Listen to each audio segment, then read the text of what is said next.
السلام علیکم ورحمۃ اللہ وبرکاتہ۔ بسم اللہ الرحمن الرحیم۔ امام بخاری ریسرچ اکیڈمی علی گڑھ سے شائع ہونے والے ہفتہ روزہ الجمعہ میگزین 18 محرم الحرام 1448 ہجری مطابق 3 جولائی 2026 کے مضامین کی آڈیو ریکارڈنگ پیش خدمت ہے۔ پہلا مضمون ہے اپنے اور اپنے بچوں کے ایمان کی فکر کیجیے، محمد خالد ضیاء صدیقی ندوی۔ موجودہ دور فتنوں کا دور ہے، ہر روز ایک نیا فتنہ سر ابھار رہا ہے اور ہماری نئی نسل کو اپنا شکار بنا رہا ہے۔ ابھی ہمارے ملک میں سب سے بڑا فتنہ ارتداد کا پھیلا ہوا ہے۔ یہ بڑا زبردست فتنہ ہے۔ ارتداد کا یہ فتنہ عقیدہ و تہذیب دونوں سطح پر تیزی سے پھیل رہا ہے۔ یہ صورتحال ہر غیرت مند مسلمان کی نیند اڑا دینے کے لیے کافی ہے۔ مسئلہ صرف ہمارے بچوں کے ایمان و عقیدے کی حفاظت کا نہیں ہے، بلکہ خود اپنے ایمان و عقیدے کی حفاظت کا بھی ہے۔ یہ فکر کتنی ضروری ہے، اس کا اندازہ حضرت ابراہیم علیہ السلام کی اس دعا سے لگایا جا سکتا ہے۔ انہوں نے دعا کی تھی کہ اے میرے رب، مجھے اور میرے بیٹوں کو اس بات سے بچائیے کہ ہم بتوں کی پرستش کریں۔ سورہ ابراہیم آیت نمبر 35۔ حضرت یعقوب علیہ السلام کو بھی یہی فکر دامنگیر تھی، چنانچہ انہوں نے زندگی کا آخری لمحات میں اپنے سارے بچوں کو جمع کر کے جب پوچھا تم میرے بعد کس کی عبادت کرو گے، تو ان سب کا جواب تھا کہ ہم اسی ایک خدا کی عبادت کریں گے جو آپ کا معبود ہے اور آپ کے باپ دادوں ابراہیم، اسماعیل اور اسحاق کا معبود ہے۔ سورہ بقرہ آیت نمبر 133۔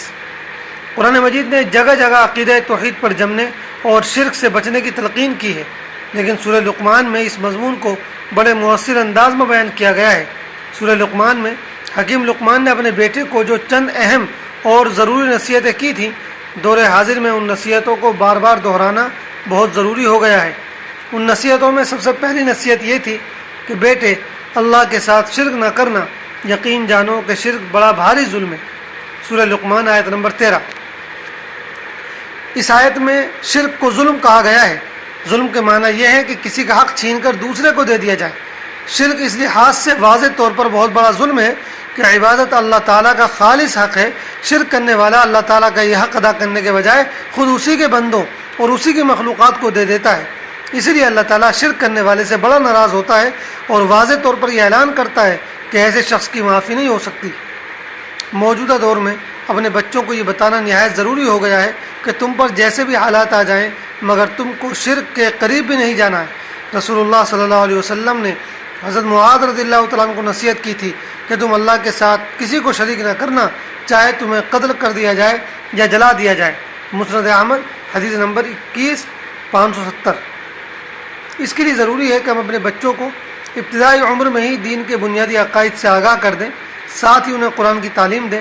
پھر جب وہ کچھ بڑے ہو جائیں تو سیرت اور حدیث سے اچھی طرح واقف کرائیں، اس لیے کہ جب تک ان کے پاس دین کا صحیح اور مضبوط علم نہ ہوگا ان کے لیے فتنوں اور گمراہی سے بچنا آسان نہ ہوگا۔ اسی طرح علم کے ساتھ ساتھ ان کی دینی و عملی تربیت پر بھی توجہ دیں۔ دوسرا مضمون ہے بڑھتی ہوئی عملی خرابیوں کے اسباب، محمد فرید حبیب ندوی۔ ہم مسلمانوں میں آئے دن عملی خرابیاں بڑھتی جا رہی ہیں، جبکہ اصلاح کی کوششیں پہلے سے زیادہ اور تیز ہیں۔ آخر اس کی وجہ کیا ہے؟ غور کرنے سے معلوم ہوتا ہے کہ اس کے چند بنیادی اسباب ہیں۔ نمبر 1، آخرت پر یقین کی کمی۔ عملی کوتاہی کی سب سے بڑی اور اصل وجہ آخرت پر یقین کی کمی ہے۔ اس میں کوئی شک نہیں کہ ہم مسلمان آخرت پر ایمان رکھتے ہیں، لیکن حقیقت یہ ہے کہ آخرت کا تصور ہمارے ذہنوں میں دب کر رہ گیا ہے۔ جب کسی طالب علم کے امتحان کی تاریخ متعین کر دی جائے تو وہ امتحان ہمہ وقت اس کے ذہن پر چھایا رہتا ہے۔ وہ امتحان سے پہلے کے تیاری کے دنوں میں کھاتا پیتا اور کھیلتا کودتا بھی ہے اور تفریح و مستی بھی کرتا ہے، لیکن اس کے ذہن سے امتحان اوجھل نہیں ہو پاتا۔ اس کا خیال ہر وقت تازہ رہتا ہے۔ آخرت کے عقیدے کے بارے میں ہم سے یہی مطلوب ہے کہ ہم سارے کام کاج کرتے رہیں، تفریح اور کھیل کود سے دل کو بھی بہلاتے رہیں، کاروبار اور ملازمت سے روزی روٹی بھی کماتے رہیں، لیکن آخرت کی یاد ہمارے خیال سے غائب نہ ہونے پائے۔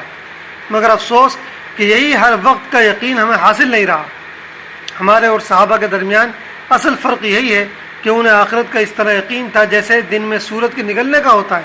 چنانچہ حضرت علی کا مشہور جملہ ہے کہ اگر جنت اور جہنم میرے سامنے لا کر رکھ دیے جائیں تو بھی میرے یقین میں ذرہ برابر اضافہ نہیں ہوگا، اس لیے کہ میں انہیں بن دیکھے ہی اس یقین کے ساتھ مانتا ہوں جیسے کوئی کسی چیز کو دیکھ کر مانتا ہے، بلکہ میرا یقین اس سے بھی بڑھ کر ہے۔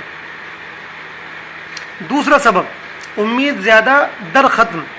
دوسری وجہ یہ ہے کہ ایمان خوف اور امید کے درمیان ہونا چاہیے، دونوں میں توازن ضروری ہے۔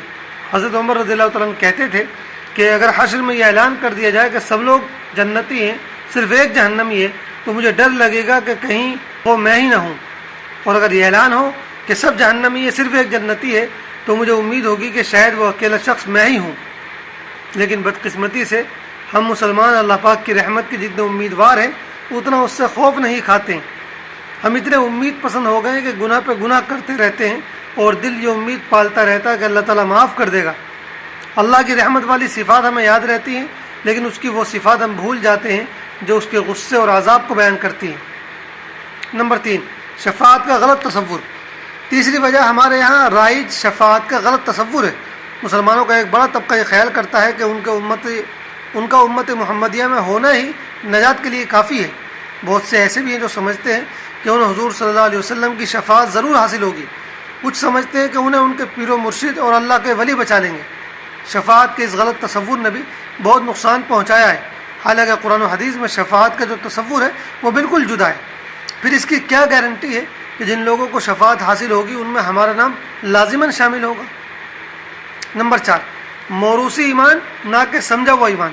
ایک بہت بڑی وجہ یہ ہے کہ ہماری اکثریت موروثی ایمان رکھتی ہے اور اسی کو ایمان سمجھتی ہے، یعنی جس کے والدین مسلمان ہیں اور جو مسلمان گھر میں پیدا ہو گیا وہ اس کو اپنے مسلمان ہونے کی دلیل سمجھتا ہے، وہ خود سے ایمان اور اسلام کو سمجھنے کی ضرورت ہی نہیں سمجھتا۔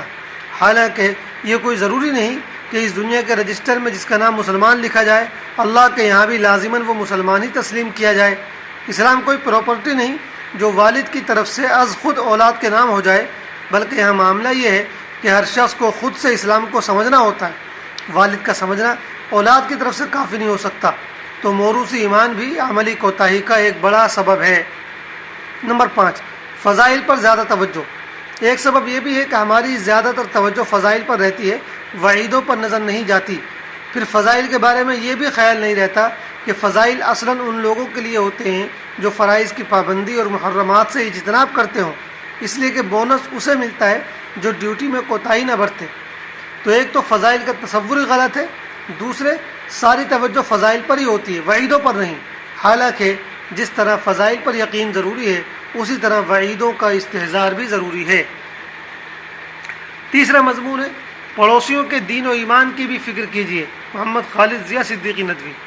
قرآن و حدیث میں پڑوسیوں کے حقوق کو بہت تفصیل سے بیان کیا گیا ہے، ساتھ ہی ان حقوق کو ادا کرنے پر بڑا زور دیا گیا ہے، لیکن اب تک کا مشاہدہ اور تجربہ یہی ہے کہ پڑوسیوں کے سماجی اور انسانی حقوق ادا کرنے کے حوالے سے تو ہمارے اندر کچھ نہ کچھ بیداری ضرور آئی ہے، مگر ان کی دینی فکر کے بارے میں اب تک ہم بہت زیادہ بیدار نہیں ہو پائے ہیں، بلکہ ایک حد تک اس حوالے سے ہم مجرمانہ غفلت کا شکار ہیں۔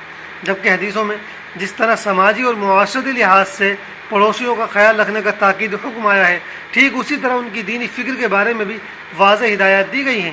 چنانچہ اللہ کے نبی صلی اللہ علیہ وسلم نے ایک حدیث میں ارشاد فرمایا، لوگوں کو کیا ہو گیا ہے کہ وہ اپنے پڑوسیوں میں دین کی سمجھ بوجھ پیدا نہیں کرتے، ان کی تعلیم و تربیت کا انتظام نہیں کرتے، ان کو واضح و نصیحت نہیں کرتے، انہیں اچھی باتوں کا حکم نہیں دیتے اور بری باتوں سے نہیں روکتے۔ مجمع الزوائد حدیث نمبر 748۔ اس حدیث پاک سے معلوم ہوا کہ پڑوسیوں کی دینی فکر کرنا بھی ہماری ذمہ داری ہے، لیکن یہ دو طرفہ عمل ہے، یعنی جس طرح پڑوسیوں کی دینی فکر کے بارے میں ہمیں سوچنا ضروری ہے، اسی طرح پڑوسیوں کی بھی ذمہ داری ہے کہ وہ اپنے آپ کو دینی لحاظ سے مضبوط کرنے کے بارے میں سوچیں۔ اگر کوئی ان کو دینی تعلیم دینے والا نہیں ہے تو خود بڑھ کر وہ ایسے لوگوں کو تلاش کریں جو ان کو دین کی تعلیم دے سکیں۔ چنانچہ اسی حدیث پاک میں رسول اللہ صلی اللہ علیہ وسلم نے دین سے لاپرواہی پر پڑوسیوں کو تنبیہ فرمائی ہے۔ آپ نے ارشاد فرمایا، کیا ہو گیا پڑوسیوں کو کہ وہ دین کی سمجھ بوجھ حاصل نہیں کرتے، تعلیم حاصل کرنے کی فکر نہیں کرتے، واضح و نصیحت حاصل نہیں کرتے۔ اس لیے ہم سبوں کو چاہیے کہ جس طرح ہم اپنے بچوں کی دینی تعلیم کے بارے میں فکر مند رہتے ہیں، اسی طرح اپنے آس پاس رہنے والے پڑوسیوں کی بھی دینی تعلیم و تربیت کی فکر کریں اور ان کو ایک اچھا شہری اور اچھا مسلمان بنانے کی پوری کوشش کریں، تاکہ ہمارا سماج دین و دنیا دونوں کے لحاظ سے ایک مضبوط اور مثالی سماج بن سکے اور ہمیں آخرت میں اس کا اجر و ثواب حاصل ہو۔ چوتھا اور آخری مضمون ہے مسائل۔ جسے جمعے کے خطبے کی آواز سنائی نہ دے۔ جمعے کا خطبہ سننا واجب ہے، خطبے کے دوران بات چیت کرنا یا ذکر کرنا درست نہیں ہے۔ جو شخص امام سے دور ہو یا کسی دوسری وجہ سے اسے خطبے کی آواز بالکل سنائی نہ دے رہی ہو، اس کے لیے بھی افضل یہی ہے کہ خاموش بیٹھا رہے اور تلاوت یا کسی دوسرے ذکر و دعا میں مشغول نہ ہو۔ کتاب المسائل جلد نمبر 1 صفحہ نمبر 463۔ والسلام علیکم ورحمۃ اللہ وبرکاتہ۔